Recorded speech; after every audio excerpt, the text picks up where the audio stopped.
There's a letter circulating today from Natalie Harp, President Trump's executive assistant, and understandably, people are having a field day with it. Harp apologizes repeatedly to Trump, worries about being lowered in his eyes and good opinion, tells him that he is all that matters to her, and thanks him for being her guardian and protector. There are now potentially serious questions about access, security, and power. According to new reporting, Harp worked in close proximity to the president at the White House for nearly a year while refusing to undergo the routine security. So there are really two stories developing simultaneously, and this is where our manifest and latent framework becomes useful. At the manifest level, there are legitimate political questions. And there's the latent level, which becomes visible in these extraordinary letters. In one of them, Harp says, "I never want to bring you anything but joy. I'm sorry I lost my focus. You are all that matters to me. I don't want to ever let you down. Thank you for being my guardian and protector in this life." Now, we could spend a good 10 minutes gossiping about this, speculating about what it means, deciding whether it's creepy or bizarre, or debating the security implications, which are legitimate and belong at the manifest level. But I'm psychoanalytically oriented, and I think there's something much more interesting we can do. We can ask, what does this letter teach us about idealization? Because once we do that, we're no longer simply talking about Natalie Harp or Donald Trump. We're talking about you and me. I'm Dr. Douglas Sedownik with Psychology for the People.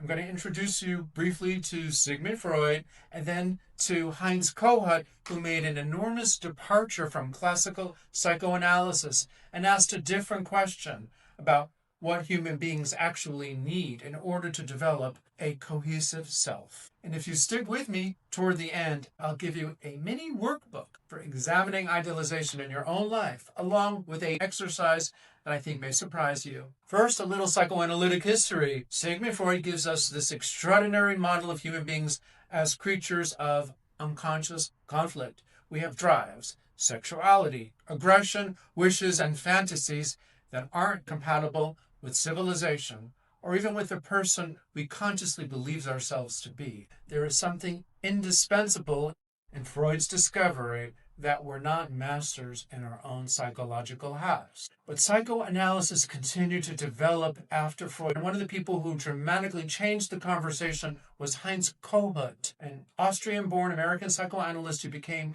the founder of what we now today call self-psychology. Kohut remained a psychoanalyst, but he began moving away from explaining psychological life primarily through conflict. What does a developing self need from other human beings in order to become cohesive, vital, and capable of sustaining itself? And this is one reason I'm particularly interested in beginning my training at the Institute for Contemporary Psychoanalysis as a psychoanalytic candidate. Yes, I'm going back to school.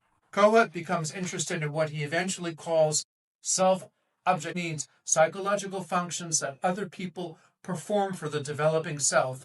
And we can organize some of this around three experiences. A child needs mirroring.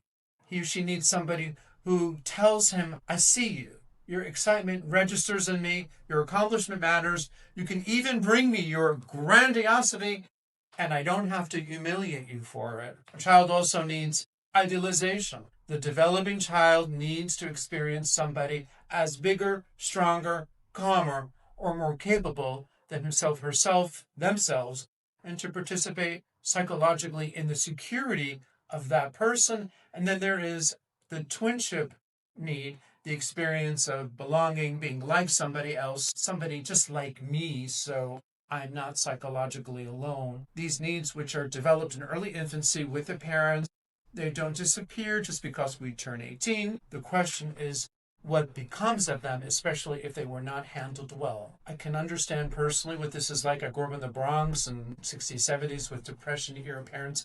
Penny and Lenny, believe it or not, that was their names. My father, he wasn't your typical stereotypical Jewish father. He was a World War II, G.I. Joe, hard drinking, smoking, fisherman golfer. I can only imagine what it was like for him to have a gay son like me. It was not easy for me to idealize him because I just got too much rejection. And my mother, Penny or Pearl, she was beautiful, funny, and I suppose like a lot of gay boys with their mothers, and I don't know how healthy it is I did idealize her. She used me, her eldest Jewish son, I suppose, as a substitute husband. I really didn't get a chance to idealize a male, and I've been in a lot of therapy to undo that. What interests me now, from a Kohutian perspective, is what happens to a child when they need to experience somebody as bigger, stronger, and sufficiently secure that the child can temporarily borrow that person's strength.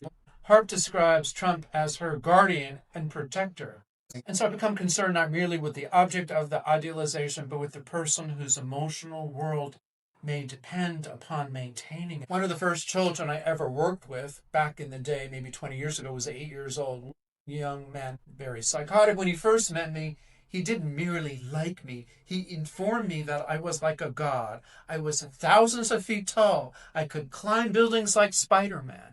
And he developed an elaborate story in which I had originally come from heaven and how somehow been shrunken down to ordinary human dimensions specifically so that I could become his therapist. The difficulty was not that I was actually not Spider-Man. The difficulty was that I eventually had to report his parent for child abuse. Fortunately, the parent was open to treatment and the family didn't have to get broken up. But when this little boy discovered that I had done what I had done, came to the next session with a very special present. He fired a snot rocket right in my face. Bye-bye, Spider-Man. The tragedy isn't that this child idealized. The tragedy comes when the child has no psychologically survivable way to manage what happens when there's a rupture. Something potentially reparative happens through the repeated experiences of rupture, recognition, and repair, so that a couple says, our job isn't to be perfect or to mirror perfectly. Our job is to talk about it when one of us feels profoundly hurt. And now we return to the manifest and latent levels I began with. We don't psychoanalyze those political questions away. But the latent question is different. How do we take responsibility for our own feelings, our own traumas, our own idealizations, and our own crashes? I see it all the time in clinical practice, especially with queer people who, haven't really got a big dating experience. They can be naive. They can act out early idealizing transferences and put people on a pedestal and hope that this person who I met on Grindr or on Hinge or on a date is my future husband. I've done that. I have a little kid who really needs to make some guy who's just a mere mortal into my great big alpha parent. I try not to do that as much as I can, although I let my child fantasize. Here's some stuff for you to think about.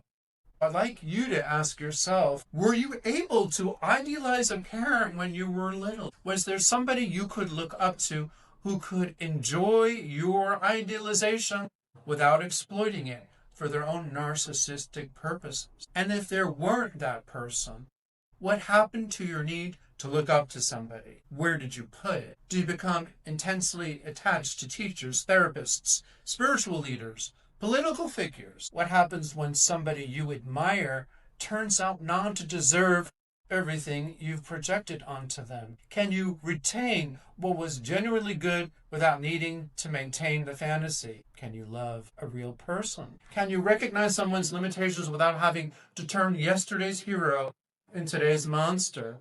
Have you ever made somebody into a soulmate psychologically before the actual relationship had earned that? Here's the bonus I promised you. Close your eyes and think of somebody you have idealized. Let somebody appear.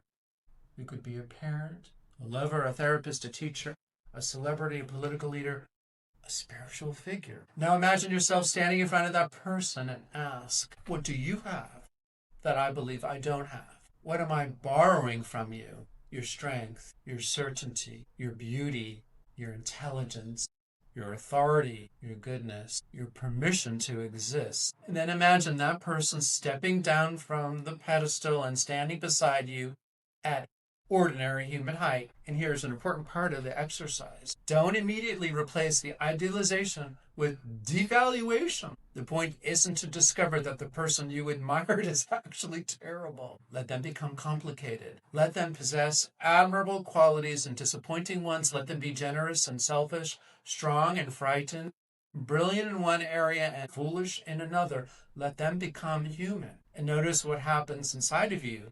Are you disappointed, relieved, furious, frightened? Do you immediately need to put someone else up there? Can you begin imagining that some of what you located in the idealized other might gradually become available inside yourself? I put a link to my active imagination guide in the description so you can take this further. Leave me a comment or a question, particularly if this exercise brought up something surprising, because I'll use some of those questions anonymously as the basis for another Psychology for the People video. The Natalie Harp letter may be today's news. Idealization is considerably older, however, than today's news, and if psychoanalysis has anything useful to contribute to our political moment, perhaps it's the ability to stop and ask, not what's wrong with those people, but rather, what does this reveal about the human mind?